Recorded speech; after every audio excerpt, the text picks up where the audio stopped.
celebrate. Sa kabila ng sinasabi nilang may bubagsakan ng silang Pilipino, Pilipino ang nagpapalit ng mga fans sa sila. At ika-58 year ngayon ng MFF, at may 10 pelikula ngayong festival na ikalabas. That's another reason to celebrate. And then kasama ko sa isa sa mga pelikulang ito, Green Bones, isang pelikula tungkol sa pag-asa sa kabila ng dark times ng kanilang natin. Isang pelikula na nagsasabi na sa medyo ng langit, di may mga bituin, paligid tao. Isang pelikula rin nagsasabi na sa isang lugar na halos kinundinan na gaya ng penal colony sa Green Bones. Sa labanan ng mga mabubuti at masasama, mananakit pa rin ang mabubuti. Kaya sana na sa mga maraming salamat, Sir Ricky Lino. Galing kay JC Rubio. Dito po siya, JC. Ayun, kinontak ko ni Nessa, nag-present sila sa akin ng pitch deck at na-impress ako dun sa story concept, may beginning and middle and end na siya. And yun, so nag-meet kami sa library at nag-brainstorm kami kasama si Hans, si JC, si Nessa at mga kasamahan ng team nila. Doon na, naglakbay yung material hanggang sa labas. Thank you so much po. Mabuulit yung tanong mo, sir. Sorry po. Ang pagsalang sa MMF. Yes, yes, sir. Gusto ka, ang pakaramdam, ikaw ay napasok na. Green Bones. Actually, sir, the very first time na napasali ako sa MMFF, para nagkaroon before yung Meant to Be with Bossing and Miss Don Zulueta. Pero very special participation lang ako doon. Sobrang bilis lang.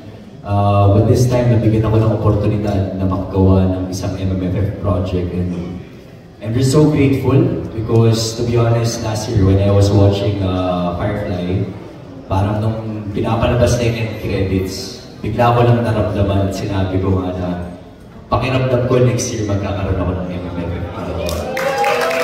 And manifest po siya lahat. And it was very challenging at first because ibang-iba ang telebisyon sa paggawa ng pelikula. But sobrang na-enjoy ko yung proseso at sobrang minahal ko yung panahon na ginugugol namin sa paggawa ng pelikula na ito. I'm just very grateful sa bumubuo ng team ng Green Bones because ginide nila ako throughout the process of this project at hindi na po ako makapaghintay na mapanood po ito na sambayan ng Pilipino. The moment na nabasa ko yung script, it's very different sa mga the usual na nagagawa ko on TV like Lolo, Black Rider. It's very different. And ako kasi yung tipong tao na I always want to challenge myself to get better at ayoko mas stuck dun sa mga, sa comfort zone na meron ako. So, yun yung challenge ko. Every single day, gusto ko may bago ko mapapakita, gusto ko nagiging better ako and to be the best version of myself. So, in this project, I guess, somehow na-push ako doon sa limits ko. Nag-prepare ako for how many months, nag-workshop ako. I watched a lot of films like Wong Kar-wai movies para lang makita ko yung difference ng totoong cinema, ng TV, because sanay na sanay ako sa television. But in this case, I guess it's very different.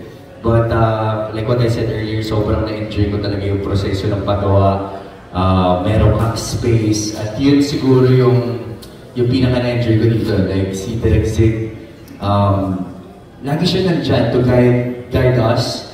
Makikipagkwentuhan siya, hindi siya magdidictate kung anong klaseng atake yung gusto mong ilabas dito, pero hahayaan ka niya. And then you'll do different versions para at least mahanap kung ano ba talaga yung tamang timpla ng karakter mo. So, grabe, sobrang na-enjoy ko talaga yung paggawa ng pelikula.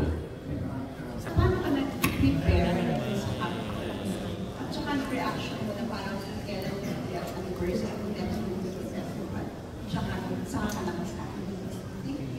po, napakaswerte po na maging parte nitong grupo na to para buuin itong proyekto na to. First time kong mabasa yung script. Bihirang mangyari pero may mararamdaman kang magic at kurot talaga. At sa tingin ko yun yung pinaka-importante na kapag nabasa mo first time material yung apekto ka na agad. Maswerte naman kasama dito sa award-winning team na to. Napakagaling ng mga artista mga kasama ko syempre sa buong mundo ni Direk Zig. At sa mga preparasyon na ginawa ko dito, syempre kami ni Ruru, sanay kami sa TV, madalas ako napapanood sa TV, meron kami mga roles na ginagampanan na markadong characters na napapanood sa television, lalo sa araw-araw. So dito, minabuti namin na talaga ibahin yung mga characters namin in terms of look, sa pagsasalita. And by the way, ito kasi sa character ko na to, merong face dun sa kwento niya na kailangan niyang mag-sign language dahil dun sa trauma na naramdaman niya, parang ayaw niya muna magsalita. So, yun, pinag-aralan ko rin po yung sign language, o tinatawag na dito yung FSL. And, ano pa ba?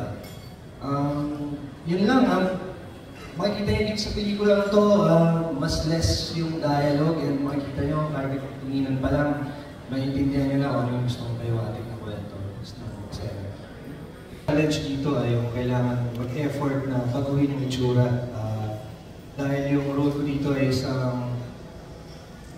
isang notorious na kriminal at na-addict din siya dito. So, kailangan rin baguhin talaga yung kanyang itsura. So, kailangan ko mag-use ng ilang pounds para ma-achieve ko yung look na yun. Ayun, mas kailangan lang mag-effort dahil syempre sa tagal ko rin dito sa industriya, kailangan may pakita naman akong bago na magiging curious lahat ng mga kalawan. Ikaw syempre yung pinanood namin sa Firefly. And ngayon, part ka ng Green Bones. First question ko, what made you say yes to this project? The repeat. Parang, uy, Jimmy Films ulit, si Direk Zig ulit. Kasi nga, may joke nga kami na meron akong guaranteed 5 days na shooting every year. Please, kahit anong role, I'll be there. Basta 5 days guaranteed. And of course, syempre, maayos naman yung role.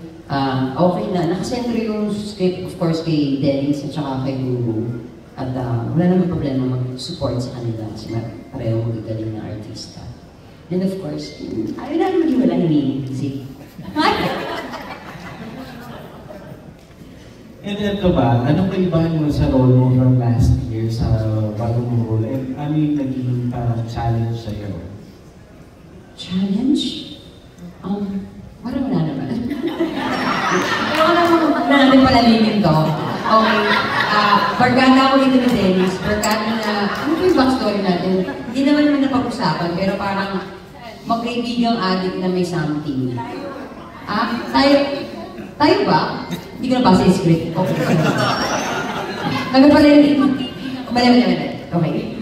So, gano'n. So, basta I'm there. Oh, I'm there. And guaranteed 5 days.